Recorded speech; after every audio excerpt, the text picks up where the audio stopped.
തല മെഡിസിനിൽ കൊടുക്കാം.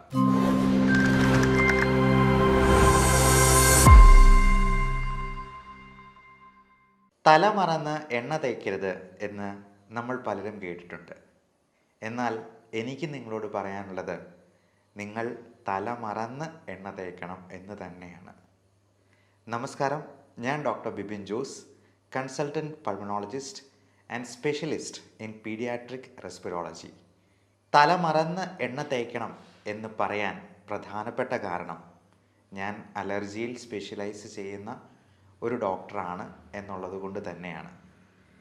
നമുക്ക് പലർക്കും അറിയാവുന്നതുപോലെ തലയിൽ എണ്ണ തേച്ച് കഴിയുമ്പോൾ തല കൂടുതലായിട്ട് വിയർക്കാനും ENT റിലേറ്റഡ് ആയിട്ടുള്ള പ്രോബ്ലംസ്, പ്രത്യേകിച്ചും നമ്മുടെ ശ്വാസകോശ നാളികളിൽ കഫം ഉണ്ടാകാനും മൂക്കൊലിപ്പ്, തുമ്മൽ, അലർജി പ്രശ്നങ്ങൾ എല്ലാം കൂടുതലാകാനും നമ്മുടെ കുട്ടികളിൽ ഇത് വളരെ കൂടിയ പ്രശ്നങ്ങൾ ഉണ്ടാക്കാനും സാധ്യത ഏറുകയാണ് എന്ന് മനസ്സിലാക്കുക. എൻ്റെ അടുക്കൽ വരുന്ന അലർജി രോഗികളിൽ പലരിലും ഞാൻ കണ്ടിട്ടുള്ള ഒരു കാര്യമാണ്, തല നിറച്ച് എണ്ണ ഇങ്ങനെ മെഴുകിയിട്ടിരിക്കുകയാണ്. അത് കുറച്ച് നെറ്റിയിലേക്കും ചിലപ്പോൾ കഴുത്തയിലും ഒക്കെ നിൽക്കും. ഈ തല മറന്ന് എണ്ണ തേക്കുക എന്ന് പറയുന്നത് കൊണ്ട് ഞാൻ ഉദ്ദേശിച്ചത്, തല ഒഴിച്ച് ബാക്കിയുള്ള ഭാഗങ്ങളിലെല്ലാം നല്ലപോലെ എണ്ണ പുരളണം എന്നുള്ളത് കൊണ്ട് തന്നെയാണ്.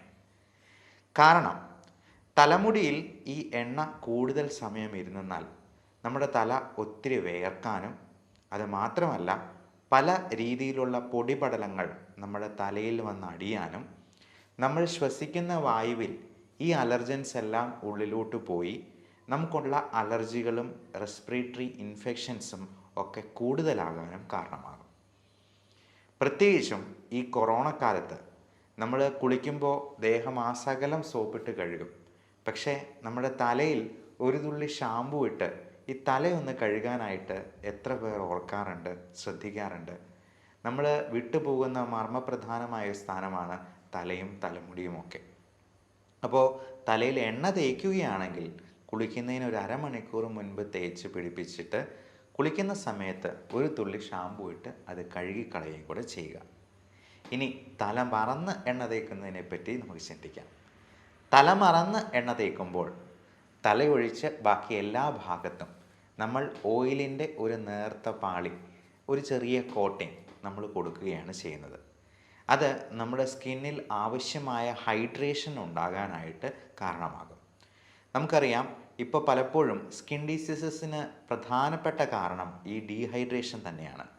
അതായത് ആവശ്യമായ ജലാംശം നമ്മുടെ ചർമ്മത്തിൽ ഉണ്ടാകാതെ പോകുന്നത് കൊണ്ട് തന്നെ ചൊറിച്ചിലും മറ്റ് ഫംഗൽ ഇൻഫെക്ഷൻസും ഉണ്ടാകാനായിട്ടുള്ള സാധ്യത ഏറെയാണ്. അതുകൊണ്ട് പലപ്പോഴും നമ്മൾ ഒരു ഹൈഡ്രേറ്റ് ചെയ്യാനായിട്ടുള്ള ജെല്ല് വേറെ പ്രിസ്ക്രൈബ് ചെയ്ത് കൊടുക്കുകയാണ് ചെയ്യാറ്. അത് കുളിച്ചതിന് ശേഷം അല്പം നനവോടുകൂടി ഈ മോയ്സ്ചറൈസിങ് ജെല്ല് പുരട്ടാനായിട്ടാണ് നമ്മൾ പേഷ്യൻസിനടുത്തും പറഞ്ഞു കൊടുക്കാറുള്ളത്. അതോടൊപ്പം ധാരാളം വെള്ളം കുടിക്കാനും പറയും. ഒരു ദിവസം 3 ലിറ്ററെങ്കിലും വെള്ളം ആരോഗ്യമുള്ള ഒരാൾ കുടിക്കണമെന്നാണ് അർത്ഥം. കിഡ്നി രോഗികളിലും ഹൃദയത്തിൻ്റെ പമ്പിങ് കുറഞ്ഞിട്ടുള്ള രോഗികളിലും ലിവർ സിറോസിസ് പോലുള്ള പ്രശ്നങ്ങളുള്ളവരിലുമൊക്കെ ഈ അളവിന് കുറച്ച് റെസ്ട്രിക്ഷൻ ഉണ്ട്. 1.5 ലിറ്റർ അല്ലെങ്കിൽ 2 ലിറ്റർ എന്നൊക്കെ നിങ്ങളുടെ ഡോക്ടർ റെസ്ട്രിക്ഷൻ വെച്ചേക്കാം. കാരണം നമ്മൾ അതിൽ കൂടുതൽ വെള്ളം ഒരുമിച്ച് കുടിക്കുക മറ്റോ ചെയ്തെന്നാൽ നമ്മുടെ ശരീരത്തിൽ എല്ലായിടത്തും നീർക്കെട്ടുണ്ടാകാനും അതിൽ ഏറിയ പങ്കും നമ്മുടെ ശ്വാസകോശത്തിൽ അടിയാനും ഒക്കെ സാധ്യതയുണ്ട്. പൾമണറി എഡിമ എന്നാണ് നമ്മൾ പൾമണോളജിസ്റ്റ് അതിനെ വിശേഷിപ്പിക്കുക. അപ്പോൾ നമ്മൾ തല മറന്ന് എണ്ണ തേക്കുന്നത് വഴി ഈ അധിക വെള്ളം കുടിക്കാതെ തന്നെ നമ്മുടെ ചർമ്മം മോയ്സ്ചറൈസ് ചെയ്യാനായിട്ട് നമുക്ക് സാധിച്ചേക്കും. ഈ ചർമ്മരോഗങ്ങൾ ഇപ്പോൾ വളരെ കൂടുതലായിട്ട് കാണാറുണ്ട്. അതും അലർജിയുടെ ഭാഗമായിട്ട് ഉണ്ടാകുന്ന ഒരു പ്രശ്നമാണ്. ഈ അലർജി തന്നെ നമ്മുടെ ശ്വാസനാളികളെ ബാധിക്കാം. മൂക്കടപ്പ്, തുമ്മൽ, കണ്ണ് ചൊറിച്ചൽ പോലുള്ള പ്രശ്നങ്ങളായിട്ട് വരാം. കണ്ണിൽ ചൊറിച്ചിലുണ്ടാകുമ്പോൾ നമ്മൾ അതിനെ അലർജിക് കൺജങ്ക്റ്റിവൈറ്റിസ് എന്ന് വിളിക്കും. മൂക്കിൽ പ്രശ്നം ഉണ്ടാക്കുന്നതിനെ അലർജിക് റൈനൈറ്റിസ് എന്ന് പറയും. ഈ അലർജി ശ്വാസകോശത്തെ ബാധിക്കുമ്പോഴാണ് നമ്മൾ അതിനെ ബ്രോങ്കിയൽ ആസ്മ എന്ന് വിശേഷിപ്പിക്കുക. അപ്പോൾ ഇത് സ്കിന്നിൽ അലർജി ഉണ്ടാക്കാതിരിക്കാൻ വേണ്ടിയാണ് നമ്മൾ ആവശ്യമായ ഹൈഡ്രേഷന് ഉപകരിക്കുന്ന രീതിയിൽ തല മറന്ന് എണ്ണ തേക്കാനായിട്ട് പറഞ്ഞു കൊടുക്കാറുള്ളത്. അപ്പോൾ എല്ലാവരും ഈ പ്രധാനപ്പെട്ട വിവരം മറ്റുള്ളവരിലേക്ക് ഷെയർ ചെയ്ത് എത്തിക്കാനായിട്ട് ശ്രമിക്കുക.